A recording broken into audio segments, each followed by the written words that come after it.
Good morning. Today is Thursday, February 12th. I'm Elizabeth Hasselbeck. A Fox News alert. Marines guarding United States Embassy ordered to destroy their weapons and abandon their post. And an order may have actually come from the State Department. What? And when it comes to homegrown terror, why the disconnect between President Obama and his counter-terror director? Listen. We've seen reports of sinking morale among ISIL fighters as they realize the futility of their cause. The rate of foreign fighter travel that we've seen in recent years is unprecedented. Does anyone talk to each other anymore? Who is telling the truth? Lots. You should watch. How you doing? This is Andrew Dice Clay. You're watching Fox and Friends. Oh! And it's an homage to him. We should probably rhyme the entire next hour. Right. Go ahead, Elizabeth. Try it. Yeah. You're probably the best at it. No, I will not. All That's right. the first one. Thank you very much for joining us on this very busy Thursday. We start with the Fox News alert. U.S. Marines have been forced to destroy their weapons as a U.S. embassy in Yemen has been evacuated. Yemeni rebels seizing armored SUVs and equipment as the American convoys were heading to the airport. They basically took our stuff. That sound familiar? That's right. Leland Veddard is live in Washington with the very latest for you. Good morning to you, Leland. Good morning, Elizabeth. Good morning, guys. There's a lot of conflicting reports here, but here's what we've been able to piece together. In the hours before the U.S. Embassy closed, U.S. Marines destroyed the heavy weapons they had at the compound for protection, then convoyed to the airport. The embassy itself in Sana'a resembles a large fort with high walls and multiple layers of protection. Reports indicate the Iranian-backed Houthi rebels and perhaps others seized embassy armored SUVs and the like. The Marines arrived at the airport with their personal weapons, sidearms and rifles, and began destroying them by removing the firing pins and then smashing the weapons. The Marines called this part of an approved destruction plan and say no usable weapon was ever turned over. At least one source indicates the State Department ordered these moves before the Marines boarded a plane from the country of Oman that would then fly them out of Yemen. The State Department yesterday wouldn't say who was now guarding the U.S. Embassy, but were hopeful their diplomats could return. We expect the Houthis to respect international conventions that apply to our facilities. We expect to be able to return to the embassy in the same condition. Why would you expect them to do that?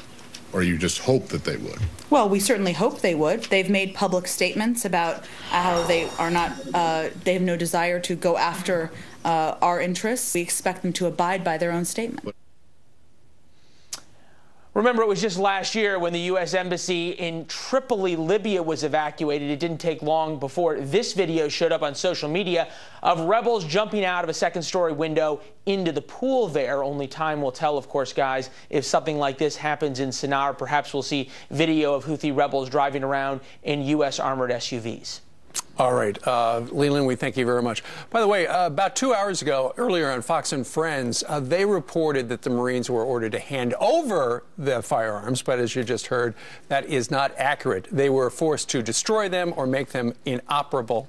That's right. On Fox and Friends first. That's right. The bolts were removed from the weapons body, separately smashed. They were with sledgehammers. Not handed over. Not handed over. They were destroyed first. But the headline there is that the State Department ordered the U.S. Marines to destroy their weapons as they evacuated the country of Yemen unarmed. And apparently, CENTCOM is absolutely outraged that the weapons were rendered inoperable because the Marines were unarmed. They are taught never to be without their weapons. Right. So at least they're not in their hands. They're destroyed, but it's said they had to destroy them and couldn't get on an aircraft carrier without them. Meanwhile, a lot of you at home saying, what's the big deal? Yemen, it was always the Wild West of Africa anyway. What's the big deal? It is a huge deal because it gives the Iranians a stake in the region. It gives them a Hezbollah, essentially, in Africa, and it could be the beginning of the end of our influence in that area and our attacks on al-Qaeda. General Jack Keane put it all in perspective last night.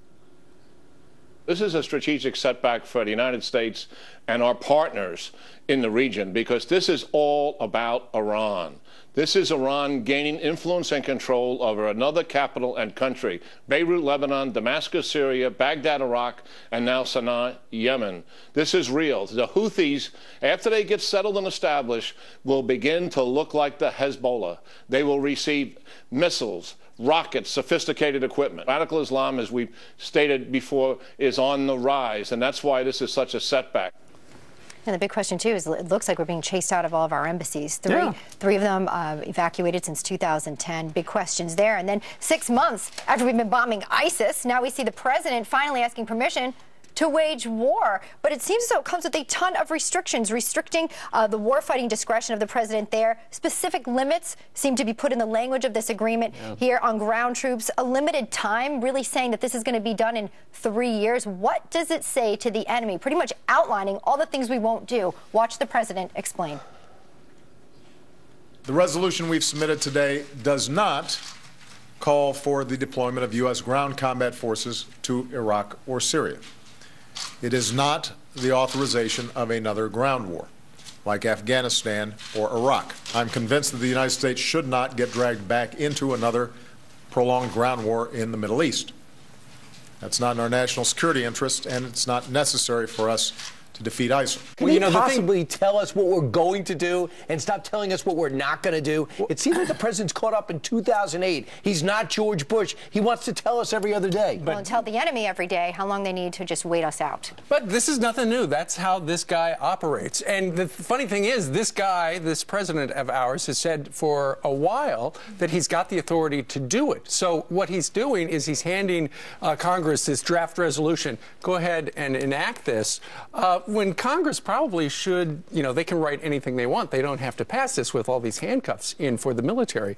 But clearly this is just a political document. He wants political cover for his strategy.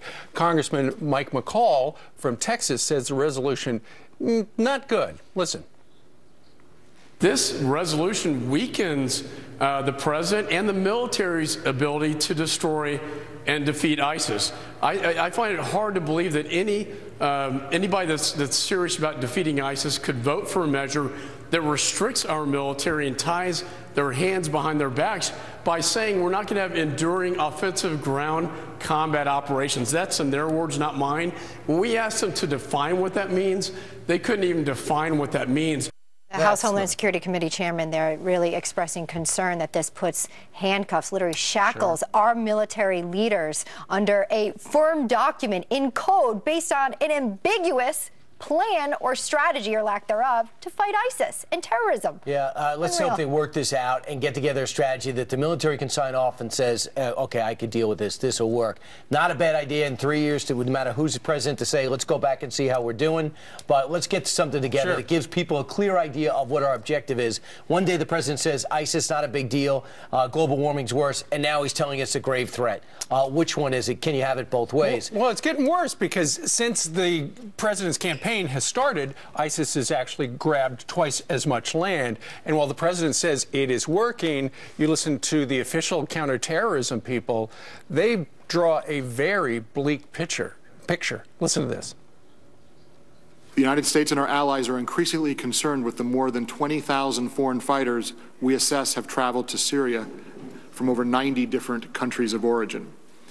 We assess that at least 3,400 of these fighters are from Western countries, and that number includes also over 150 U.S. persons who have either traveled to the conflict zone or attempted to do so. If I were to say that we had it under control, then I would say I knew of every single individual traveling. I don't, and I don't know every person there, and I don't know everyone coming back.